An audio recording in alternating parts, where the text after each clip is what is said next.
Hi, ನಮಸ್ಕಾರ. ದುರಂಧರ್ ಮೊದಲನೇ ಭಾಗ ಅಷ್ಟು ಹಿಟ್ ಆಗಿ ನೋಡಿದವರೆಲ್ಲರಿಗೂ ಆ ಲೆವೆಲ್ಗೆ ಇಷ್ಟ ಆದ್ಮೇಲೆ ಈ ದುರಂಧರ್ 2 ರಿಲೀಸ್ ಬಗ್ಗೆ ಸಿಕ್ಕಾಪಟ್ಟೆನೆ ಹೈಪ್ ಇತ್ತು. ಅದು ಪ್ರೀ ಬುಕಿಂಗ್ ಅಲ್ಲೂ ಕಾಣಿಸ್ತು, ಥಿಯೇಟರ್ ಅಲ್ಲೂ ಹಾಗೆ ಇತ್ತು. ಅದೇ ಹೈಪ್ ಅಲ್ಲೇ ನಾನು ಬೆಳಿಗ್ಗೆ 7-7:30 ಶೋಗೆ ಹೋಗಿ ಈ ಮೂವಿನ ನೋಡ್ಕೊಂಡು ಬಂದಿದ್ದಾಯ್ತು. ನೀವು ಈಗಾಗಲೇ ಎಷ್ಟೋ ರಿವ್ಯೂಗಳನ್ನ ನೋಡಿರ್ಬೋದು. ಎಲ್ಲರೂ ಅದೇನೇನೋ ಹೇಳಿ ಹಾಗಿದೆ ಹೀಗಿದೆ ಅಂತ ಸಿಕ್ಕಾಪಟ್ಟೆ ಹೊಗಳಿರ್ಬೋದು. ಎಷ್ಟೋ ವರ್ಡ್ ಆಫ್ ಮೌತ್ ಕೂಡ ನಿಮ್ಗೆ ತಲುಪಿರ್ಬೋದು. ಎಲ್ಲರೂ ಕೂಡ ಇದನ್ನ ಸಿಕ್ಕಾಪಟ್ಟೆನೆ ಬೇರೆ ಲೆವೆಲ್ ಅಲ್ಲೇ ಇದೆ ಅನ್ನೋ ತರ ಹೊಗಳ್ತಾ ಇರ್ಬೋದು. ಬಟ್ ಪರ್ಸನಲಿ ನನಗೆ ಈ ಮೂವಿ ಮೊದಲನೇ ಭಾಗದಷ್ಟು ಚೆನ್ನಾಗಿಲ್ಲ. ಮೊದಲ ಭಾಗಕ್ಕಿಂತ ಸ್ವಲ್ಪ ಸ್ಲೋ ಇದೆ. ಮೊದಲ ಭಾಗಕ್ಕಿಂತ ಪ್ಲಾಟ್ ವೀಕ್ ಇದೆ. ಹಾಗಾಗಿ ಇದು 3 ಗಂಟೆ 49 ನಿಮಿಷದ ರನ್ ಟೈಮ್ ಅನ್ನ ಜಸ್ಟಿಫೈ ಮಾಡೋದಿಲ್ಲ ಅಂತ ಅನಿಸ್ತು. ಎಲ್ಲಾ ವಿಭಾಗದಲ್ಲೂ ಕೂಡ ಮೊದಲ ಭಾಗ ಈ ಭಾಗಕ್ಕಿಂತ ಎಷ್ಟೋ ಪಾಲು ಬೆಟರ್ ಇತ್ತು ಅನ್ನೋದು ನನ್ನ ಅಭಿಪ್ರಾಯ. ಹಾಗನ್ಸೋಕೆ ಮೊದಲನೇ ಕಾರಣ ಇಲ್ಲಿ ಈ ಮೂವಿ ಸಾಗುವಂತ ವೇಗ.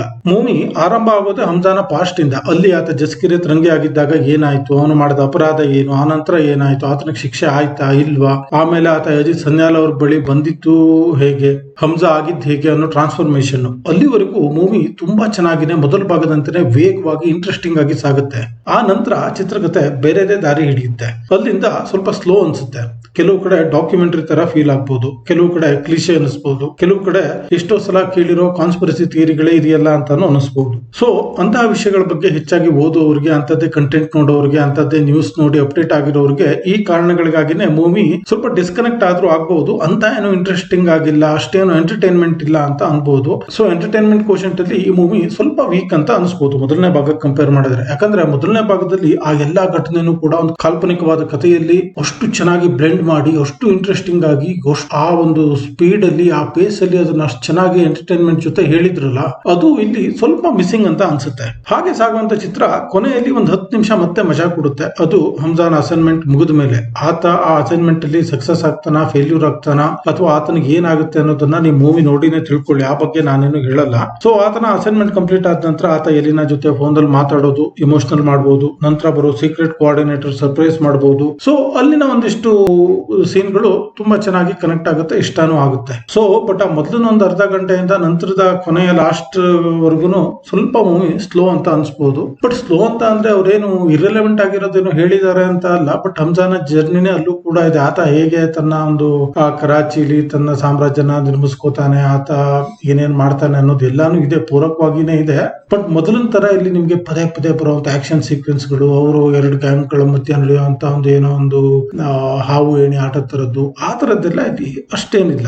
ಸೊ ಈ ಭಾಗದಲ್ಲಿನೂ ಎಲ್ಲರ ನಟನೆನೂ ಅತ್ಯುತ್ತಮವಾಗಿದೆ. ಎಸ್ಪೆಷಲಿ ರಣವೀರ್ ಸಿಂಗ್ ಅವರು ಜಸ್ಕಿರತ್ ಆಗಿ, ಆನಂತರ ಹಮ್ಜಾ ಆಗಿ ಅವರ ಟ್ರಾನ್ಸ್ಫಾರ್ಮೇಶನ್, 2 ರೋಲಲ್ಲೂ ಅವರ ನಟನೆ, ಆ ಇಮೇಜ್ ಎಲ್ಲವನ್ನು ಅವರು ಕೇವಲ ನಟಿಸಿಲ್ಲ, ಆ ಪಾತ್ರವೇ ಅವರಾಗಿದ್ದಾರೆ, ಅದನ್ನ ಅವ್ರು ಜೀವಿಸಿದ್ದಾರೆ. ಹಾಗೇನೆ ಅರ್ಜುನ್ ರಾಮ್ಪಾಲ್ ಕೂಡ ತಮ್ಮ ಪಾತ್ರಕ್ಕೆ ನ್ಯಾಯ ಒದಗಿಸಿದ್ದಾರೆ. ಕೆಲವು ಕಡೆ ವಿಜೃಂಭಿಸ್ತಾರೆ, ಕೆಲವು ಕಡೆ ಸಖತ್ ಕ್ರಿಕೆಟ್ ಅಂತ ಅನಿಸ್ತಾರೆ. ನಾಯಕಿ ಸಾರಾ ಅರ್ಜುನ್ ತಮಗಿದ್ದ ಸೀಮಿತ ಅವಕಾಶದಲ್ಲಿ ಇಂಪ್ರೆಸ್ ಮಾಡ್ತಾರೆ. ಸಂಜಯ್ ದತ್ ಅವರಿಗೆ ಇಲ್ಲೂ ಒಳ್ಳೆ ಪಾತ್ರನೇ, ಕೆಲವು ಕಡೆ ನಗಿಸ್ತಾರೆ. ಸ್ವಲ್ಪ ಅವ್ರ ಪಾತ್ರದಲ್ಲಿ ಹೆಚ್ಚಿನ ಬೈಕ್ಗಳು ತುಂಬಾ ಜಾಸ್ತಿ ಆಯ್ತು ಅಂತ ಅನ್ಸುತ್ತೆ.